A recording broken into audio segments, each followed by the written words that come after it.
Bonjour à tous et bienvenue dans cette nouvelle vidéo d'analyse technique journalière. Nous sommes aujourd'hui le mardi 23 janvier 2024 et nous allons effectuer un tour de table grâce à notre robot Vision de FBT, forexbaskettrading.com.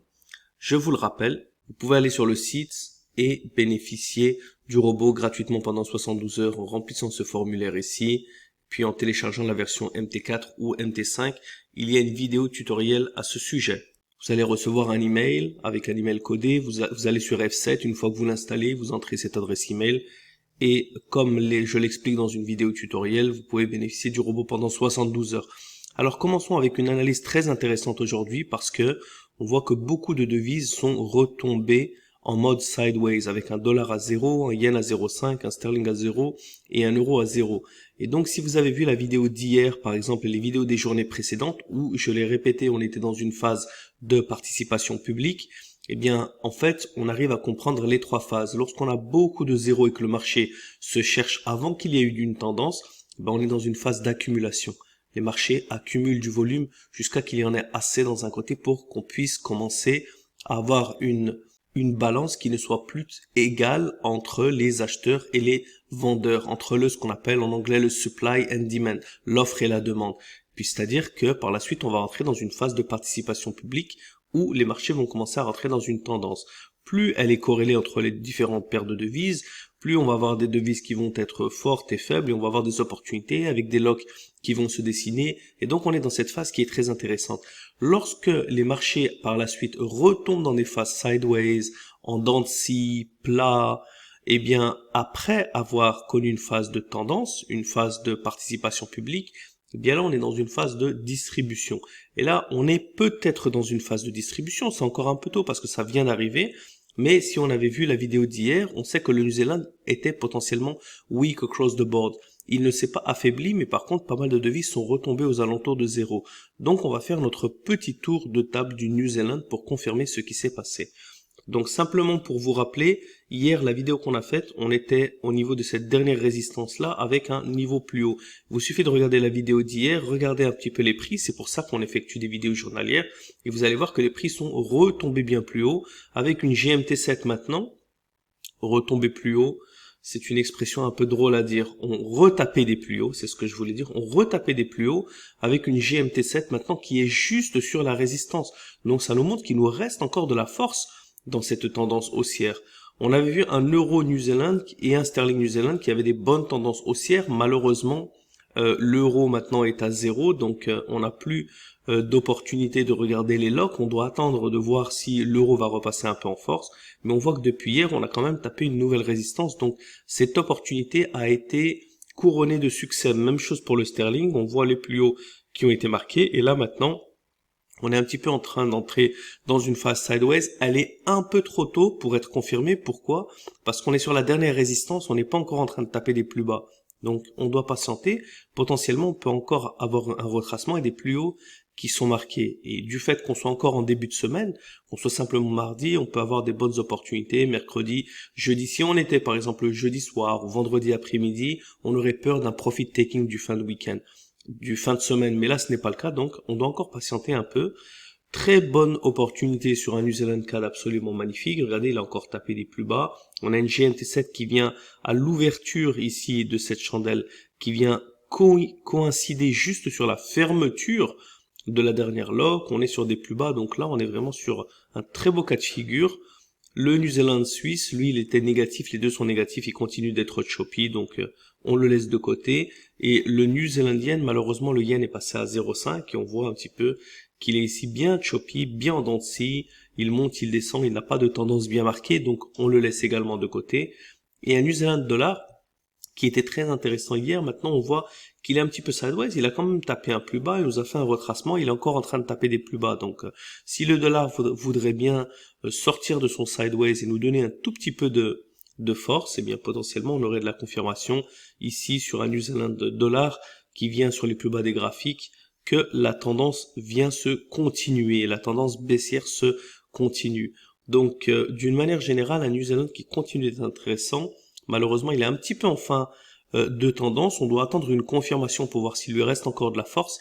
Mais là, avec toutes ces sideways ici, on n'a pas vraiment d'opportunité qui se dessine. On a simplement que deux paires de devises. Mais Ce que je souhaitais vraiment vous partager, c'est également faire un raccord par rapport à la vidéo d'hier, parce qu'on n'a pas envie de parler d'une devise et le lendemain parler d'une autre et le surlendemain parler d'une autre sans se rappeler de ce qu'on avait vu. Donc c'est important de faire une analyse journalière pour pouvoir les lier les unes entre les autres et pour pouvoir comprendre qu'on a une très bonne opportunité du New Zealand. Elle est beaucoup moindre maintenant, non pas parce que le New Zealand n'est plus faible, on voit ici qu'il est en train de perdre un peu de sa faiblesse, mais il reste dans une zone négative, donc il reste intéressant. Autant que le sterling, par exemple, reste en force. Mais malheureusement, il y a trop de devises ici qui sont sideways, donc on n'a pas trop d'opportunités, d'accord? Si on devrait voir une autre devise également, on avait vu le franc suisse qui était intéressant, on va regarder le franc suisse et on va voir ce qu'il nous donne ici. Regardez, il reste aussi en zone de faiblesse, mais malheureusement encore que deux paires, le CAD suisse et l'australienne suisse, parce que les autres sont à zéro. Le yen qui vient d'apparaître ici, on va faire un petit tour de table. Regardons ça ensemble. Alors, l'australienne suisse, on l'avait vu, voilà, qu'il est en contre-tendance. La dernière lock, elle est un tout petit peu plus bas. On voit que ça a du mal, ça retrace. Et la lock, la GMT7, qui est ici sur l'ouverture de la lock. Donc encore une fois, la tendance haussière à court terme est toujours respectée. Mais bon, on le voit quand même visuellement que il laisse un petit peu à désirer avec une tendance long terme qui a été dépassée, mais qui était négative, qui était descendante. Et là, au niveau de la tendance court terme, on a une très bonne montée, mais là, les marchés ont un petit peu du mal à taper des nouvelles résistances. Donc, on patiente un petit peu sur le Suisse. On regarde le CAD suisse, voilà, il a encore tapé des plus hauts. Il nous a donné un retracement un petit peu dangereux ici avec une GMT7 qui nous dit attention. Par contre, il continue encore de taper des plus hauts. Donc, comme vous voyez, la grande importance, quand on a des très bonnes tendances, des bonnes locks, même dans un marché qui va se retracer, on arrive quand même à s'y retrouver. C'est ce que j'appelle l'inefficience des marchés. Par exemple, si on avait eu d'autres paires qui avaient été beaucoup plus généreuses, voilà, le Suisse yen, lui, le yen est à 0,5, il se retrace, on va en voir une autre, par exemple l'euro suisse, on voit là la nouvelle résistance a du mal. On est en train d'entrer dans une phase de retracement. Donc on doit encore patienter. Pourquoi? Parce que l'euro est à 0. Si l'euro reprend force, cette tendance haussière va se continuer. Ce n'est pas la première fois qu'on a des sortes de rectangles ou de drapeaux à la suite d'une tendance, d'accord? On peut avoir des zones parfois où on a des résistances, des supports qui s'alignent et par la suite la tendance se continue. Donc on continue de l'analyser. Le sterling également est à 0 malheureusement et comme on peut le voir, il tape quand même des plus hauts en résistance et en support. Là, il a un petit peu du mal, il est en période de sideways, donc on doit encore un peu patienter et on verra ce qui se passera demain. Le New Zealand suisse, tous les deux négatifs, ça se voit visuellement que ce n'est pas du tout intéressant. Et enfin, le dollar suisse, voilà, le dollar est à 0 malheureusement. Regardez ce joli petit rectangle, petit retracement et on tape des plus hauts. La tendance lui reste encore de la force. Donc le plus important, c'est de savoir ce qui va se passer sur toutes ces devises ici, qui sont un petit peu sideways, qui sont en train de se rechercher, qui sont dans cette phase de distribution ou de nouvelle accumulation pour s'il y a une nouvelle tendance. Donc on va vérifier ça demain, regarder ce qui se passe avec les devises et potentiellement du fait que voilà, ils ne sont pas rentrés en territoire négatif. Regardez, il suffit de cliquer sur le dollar et on va voir un petit peu.